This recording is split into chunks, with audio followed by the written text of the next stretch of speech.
Government corruption has never been more prevalent or caused more harm. It's why extremism is on the rise. It's why the financial gap between the haves and have-nots has never been wider. And it's why our planet is at risk of an extinction level tragedy. That's why I need your help to keep exposing the truth about the rot on both sides of the aisle. Become a supporter or a friend of the show today by clicking on the coffee link in the description box below. Friends of the show join me on a Zoom hangout once a month, and you guys can ask me any questions you want, and I can get to know you better. But the most important reason to help is to keep the show alive. Together, we can and will save our country and our planet. Thanks in advance and enjoy the show. Hey, everyone, welcome to the show. So the Trump administration has pretty much been caught red-handed using the United States Census to help Republicans win more seats in the 2020 election. They were stopped, but they tried. So here's the deal, and it did kind of help in a way, even though the court stopped them. So here's the deal. Here's what was just revealed in a report that was issued by the House Committee on Oversight and Reform. The committee obtained almost 500 Commerce Department documents, and that included internal communication between the department's lawyer, a man named James Uthmeier, I'm not sure how you pronounce it, and other people within the department. In August of 2017, Uthmeier warned that including a citizenship question in the census for the purpose of apportionment would likely be illegal, and it would likely violate the Constitution. Now, apportionment, of course, refers to the number of legislative seats that are designated for each area or state based on the number of citizens in that area or state. So the more citizens you have, the more representation you get in Congress. However, Uthmeier did a complete 180 in a later draft. There was a new memorandum that he issued in which he wrote that there was, quote, nothing illegal or unconstitutional about adding a citizenship question. Total 180. And by March of 2018, that's when Trump's Secretary of Commerce, his minion Wilbur Ross, officially said, okay, we're adding the citizenship question to the upcoming census questionnaire.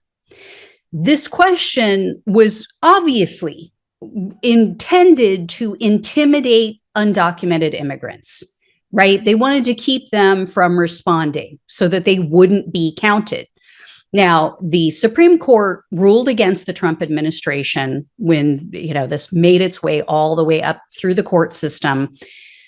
But it just goes to show how devious and completely partisan our federal government was under Trump. And like I said, there were real world consequences to this. First of all, it took over 2 years just to obtain these documents because Trump's minions refused to turn them over to the committee, even when there was a subpoena issued. So a Democratic congresswoman has now introduced a bill to protect the census from future partisan actions. It has the backing even of the Census Bureau Director, John Thompson. Now, here's what I mean by the real world consequences.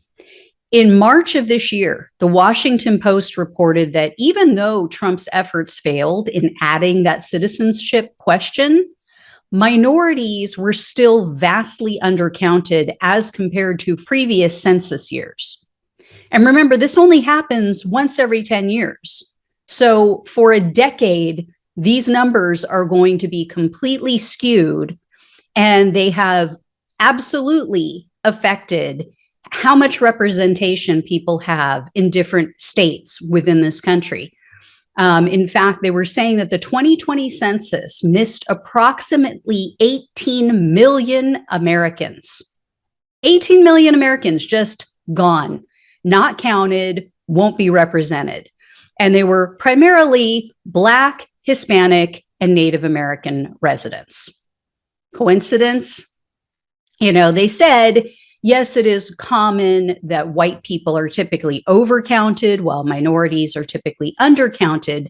But they also said, quote, the discrepancies were higher in 2020 than in 2010.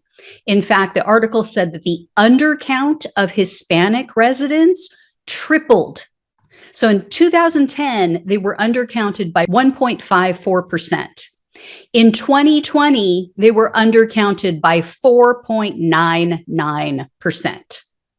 And the article said that the residents who identified as some other race were undercounted by 4.34% in 2020, whereas in 2010, it was only 1.63. That's not a coincidence.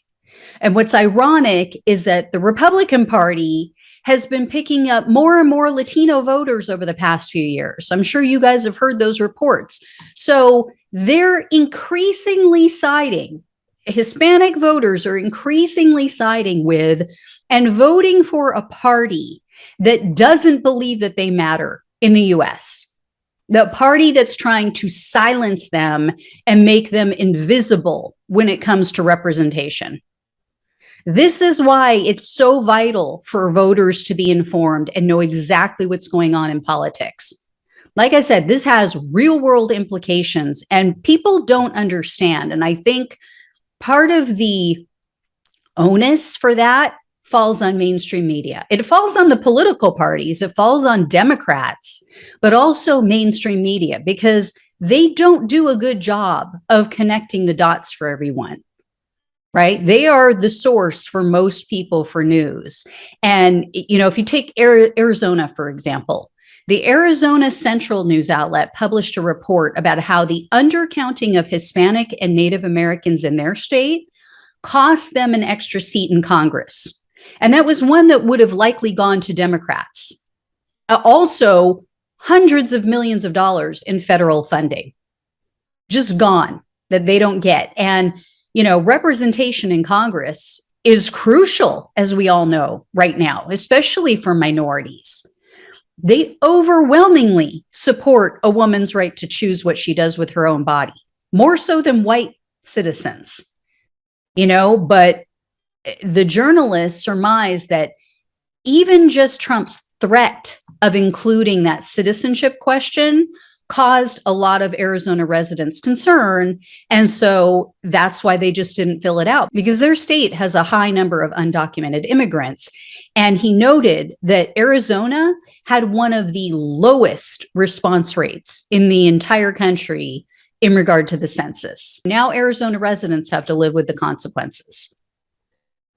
I would imagine, you know, it's going to mean less funding for social safety net programs that they may need or want. It's less money to improve roads and other infrastructure, less money for education. The list goes on.